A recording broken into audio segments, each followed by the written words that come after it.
On this week's episode of Torah Tuesday, we talk about the rod of Aaron and whether it was one rod, if Moses' rod was another rod, and what is the rod of Mashiach? What is the rod of Messiah? Are they different rods or is it the same rod?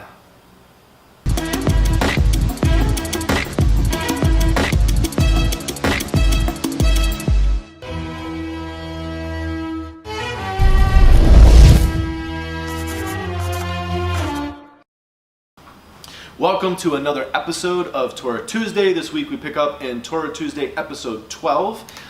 Just want to remind you that we're interested in receiving your comments, your suggestions, your questions. You can make a comment or a question. Ask a question in the comments below. On Facebook, on YouTube, you can use hashtag Torah Tuesday. And we would love to incorporate some of those questions and comments in future episodes. So join in with the conversation. We'd love you to be part of a future show. So this week we're going to get into an interesting discussion. There's a lot to be discussed in this week's Torah portion. We are in Torah portion Korach. I remembered this time. Torah portion Korach.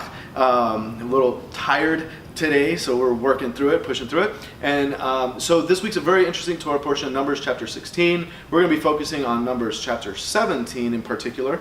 But Korach, there's a whole other teaching that we can get into when it comes to the rebellion of Korach and the leaders of Israel, and what was the root of that cause of the rebellion, and what the life and this whole concept of life and death is in the power of the tongue, and exactly how this revolt ended up against Moses and Aaron and the leadership. But we're going to focus on number 17. I want to focus in on Aaron's rod that buds. And so there's really interesting midrash on this week's Torah portion. And so we go, turn with me if you have it, flip, swipe to Numbers chapter 17. Then it says, Then the Lord spoke to Moses, saying, Speak to the sons of Israel, and get from them a rod for each father's house, 12 rods from all their leaders according to their fathers' households. You shall write each name on his rod, and write Aaron's name on the rod of Levi. For there was one rod for the head of each of their fathers' households. You shall then deposit them in the tent of meeting in front of the testimony where I meet with you. It will come about that the rod of the man whom I choose will sprout. Thus I will lessen from upon myself the grumblings of the sons of Israel who are grumbling against you. Moses therefore spoke to the sons of Israel, and all their leaders gave him a rod apiece. For each leader according to their fathers' households, 12 rods, with the rod of Aaron among their rods.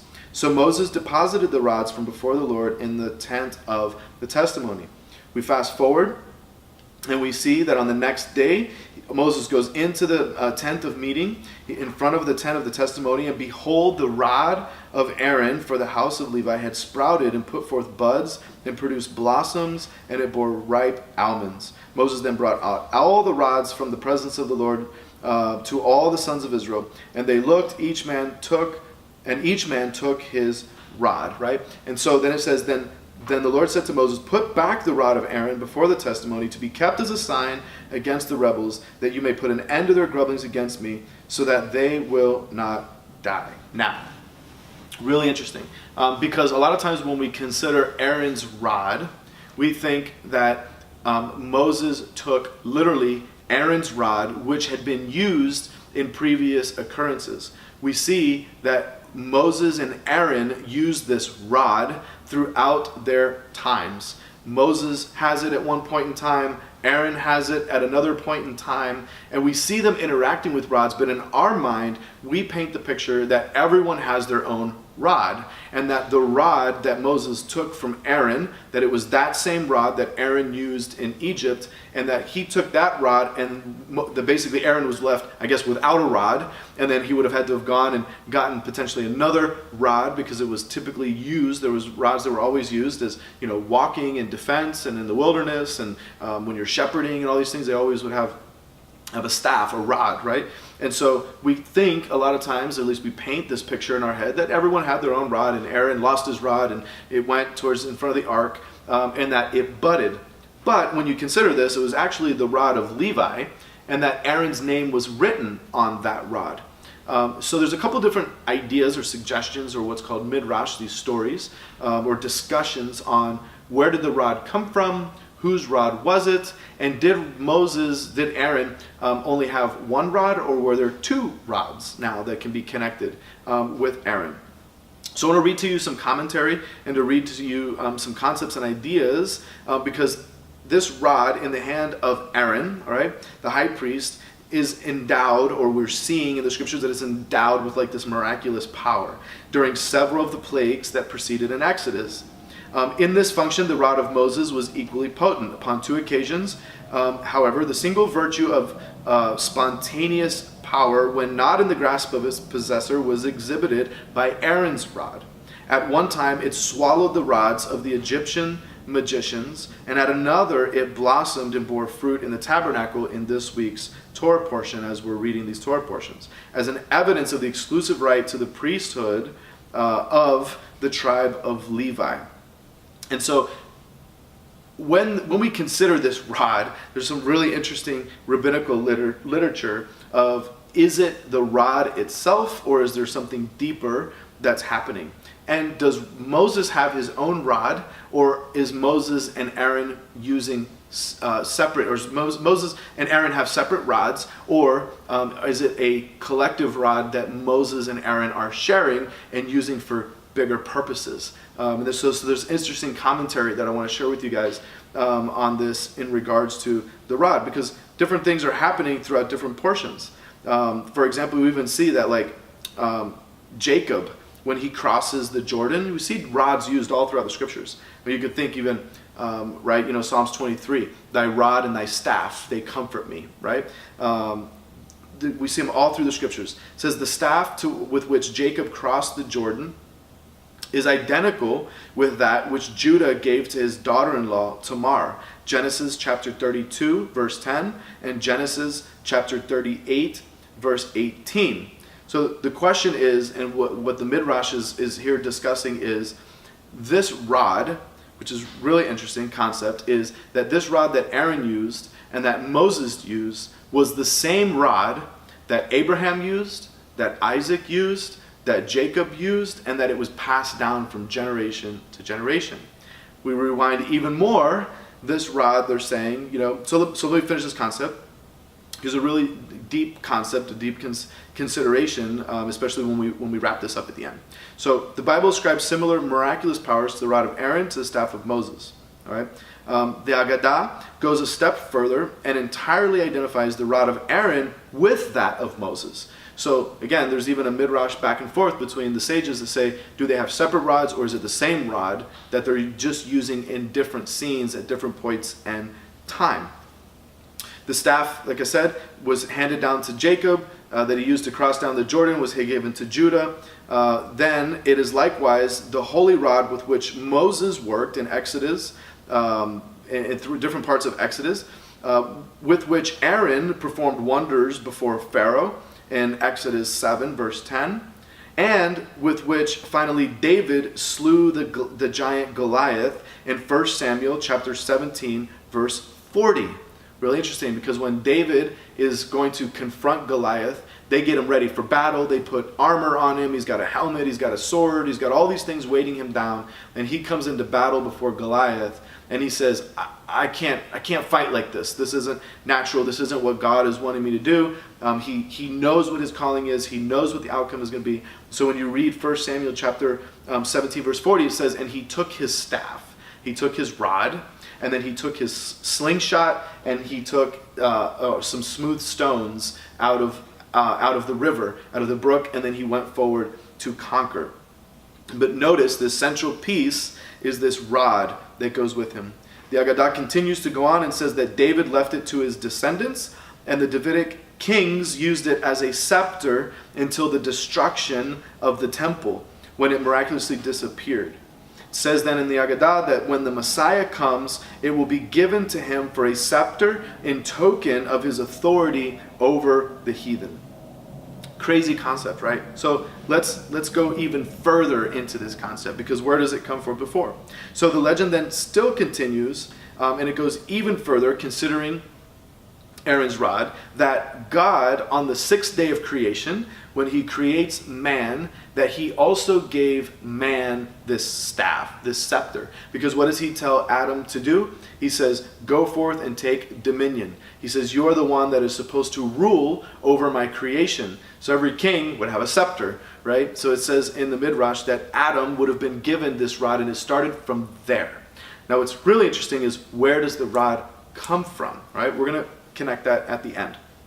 So that it was given to Adam, and that Adam, when he was later driven from the Garden of Eden, that it passed through the hands of Shem. So it's passed down to his descendants, to Shem. It's passed to Enoch. Enoch, who then gives it to Abraham. Abraham then gives it to Isaac. Isaac then gives it to Jacob, who then gives it to Joseph, and it ends up in Egypt with Joseph. And he rules in Egypt, and he's got this staff, this scepter, this rod, all the way through these descendants, handed down from generation to generation. There's a similar teaching on this that ties into the coat of many colors. We talk about this coat of many colors. But did it just appear? It says Jacob gave his son a coat of many colors. But where did the coat come from? That's a whole nother teaching that I've done in the past that talk about that coat being handed down from generation to generation to generation. So it ends up in Egypt. On Joseph's deathbed, as Joseph dies in Egypt, the rod and his possessions are sold off in Egypt. They're no longer handed down from generation to generation. Joseph doesn't hand it down. He dies in Egypt. He dies in the galut, in dispersion. And at that point, as it gets sold, the rod itself is part of a lot that Jethro purchases. It ends up in the hands of the Midianites, and it ends up in the house of Jethro. Until the day that Moses does what? Moses ends up in the house of Jethro. He marries Zipporah, the daughter of Jethro, and Moses sees the staff. And that on the staff is written the name of God, is written the tetragrammaton, and is written the name of God on the staff. He sees it, he takes the staff with him, and he takes it forward, and that is the staff that God tells him to throw to the ground. It turns into a serpent. He picks it up, and it turns back into a staff again. Fascinating concept of how this staff passes down from generation to generation, and then he uses it. Aaron uses it. That rod is what's used as the vehicle, the method to deliver Israel from the hand of the Egyptians. It's used in miracles over and over again. And again, from there it's handed down to then the sons of Judah. It's handed down to David. And then David, after David's kingdom and the temple's destroyed, that then it's hidden until the time of Mashiach. But did it appear again? Did the rod appear again for Mashiach's time? Well, it continues, this concept of the rod continues in a book, writings. There's some writings called the Writings of Clement. It was during the times of Corinth. And in the book of Clement, it talks about this rod and how this was handed down from generation to generation. In the book of Clement, it talks about how Judah gave it to Pharez, who gave it to David, who was of the son of the descendancy of Messiah, and that it would be handed down to Messiah, very similar as the Midrash, the Agadah, along with in the sages, the Jewish writings, and that it went forward from generation to generation, hidden until the time of Messiah. Along the time of Messiah, just how it ended up in the hands of the Midianites and it ended up in the hands of Egypt. In the original account, in the times of the slavery of the Egyptians, it ended up in the hands of Midian. That as we fast forward, that there was a certain person by the name of Judas who took it from the house of James, who had received it from Joseph, and that Judas took it and sold it or gave it, depending on whether the interpretation, whether he gave it or he sold it, to the Pharisees and to Rome at the time of the crucifixion of Messiah. Now this is crazy, right? So this concept of, it kind of ties into this concept of Paul talks about the rock, that the rock followed them in the wilderness, and that the Israelites drank from the same rock, and the same spiritual rock that followed them throughout their journeys is the same rock that we drink from, and that rock is Messiah. It's the same concept of, what about this rod that will come forth from Jesse. What does Isaiah chapter 11 say at the beginning? Then a shoot, then a rod will spring forth from the stem of Jesse, and a branch will come from his roots, will bear fruit. The Spirit of the Lord will rest on him, the Spirit of wisdom and understanding, the Spirit of counsel and strength, the Spirit of knowledge and the fear of the Lord. And he will delight in the fear of the Lord, and he will not judge by what his eyes see, nor make a decision by what his ears hear. But with righteousness he will judge the poor. What do we do with a rod? Again, the kings, the rulers, what would they do? Rod, scepters. They would judge day in and day out. And he would decide with fairness for the afflicted of the earth, and he will strike the earth with the rod of his mouth. And with the breath of his lips he will slay the wicked. Also righteousness will be the belt about his loins, and faithfulness the belt about his waist. What is the rod truly? So to kind of conclude this concept of rod, where does it end up? There's a discussion of what the cross really was.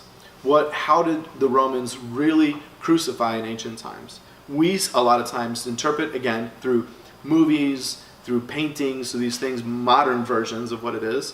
And we see these cross beams, we see like these railroad ties, or these clean cut 4x4 stakes that are nailed together and put into this perfect form of a cross. But in ancient times, really, it might not have been that way. There's various different ideas and versions historians have proven of what they would have used. And one of the main ones that come up is they would have typically used a tree, a particular kind of tree, and they would have used one outside the city gates, and they would have fashioned the tree in a way that the only thing that the person would have carried, what the person would have brought with them, would have been the cross beam at the top. It would have only been that is what they would have brought forth and used to actually finalize the crucifixion. So what this Midrash is saying, in that this account in this book and in this writing of Clement, is that this rod that came from the very beginning, that was handed down from Adam, all the way through the generations of the patriarchs, made it through the times of King David, that it's the same rod that then Judas ends up handing forward to the Romans to use as the crossbeam for Messiah. That Messiah, that beam, that rod that was used at the top, that is what he was crucified to at the top, that he was attached to, and then affixed to a tree. And that, just as the scriptures say, that in order for a seed to bear fruit, it must die first, and then it brings forth fruit, that Messiah is saying, I am the rod, I am the staff, I am the root, I am the shoot that will come forth from the root of Jesse, and I will bring forth fruit, and I will judge, and I will bear. That the staff that is talked to all throughout the scriptures, and the rod that is talked to all throughout the scriptures, that Messiah brings the real fruit, or brings the final fruit, that is the final judgment, is the final miracle, that out of that rod, that death was poured upon it, the death of the Messiah, that out of that came forth the life of Messiah upon his resurrection. The fruit, the first fruits, as a matter of fact, right? He was resurrected on this feast of first fruits. That from that rod that went from generation to generation, that just as Aaron's rod budded and brought forth fruit, and brought forth, there's one opinion that the tree that Yeshua was crucified on, that it was an almond tree, is actually what he was affixed to. And that it was an almond branch, right? We know that branch, that rod that was sent forth from generation to generation, and that Messiah brought forth that ultimate fruit from being affixed to that rod from the beginning. Where did the rod come from? The sages say that the rod that was originally given to Adam was from the tree of life, the tree of knowledge of good and evil. I believe it was from the tree of life. Could have been the tree of knowledge, but I believe it was from the tree of life, is where it was affixed from, because Messiah is that tree. Messiah is that tree of life. He is the one that sustains. He is the one that gives. He is the bread of life. He is the fruit, the first fruits, and the one that sustains us. So a really interesting concept, a really interesting thought that I wanted to share with you guys through these writings and through these thoughts of the rod of Aaron. Was it one? Was it two? Was it three? Or was in all this time, was it a representation of the power of Messiah manifested from the very beginning? It says that from the very beginning he was. And he was with them all throughout the journeys, and he's with us today. I pray this has blessed you. I'm interested in hear your comments, interested to hear your questions and your suggestions for a future time. And join with us next week. Have a great, great week. Shavua Tov and Shalom.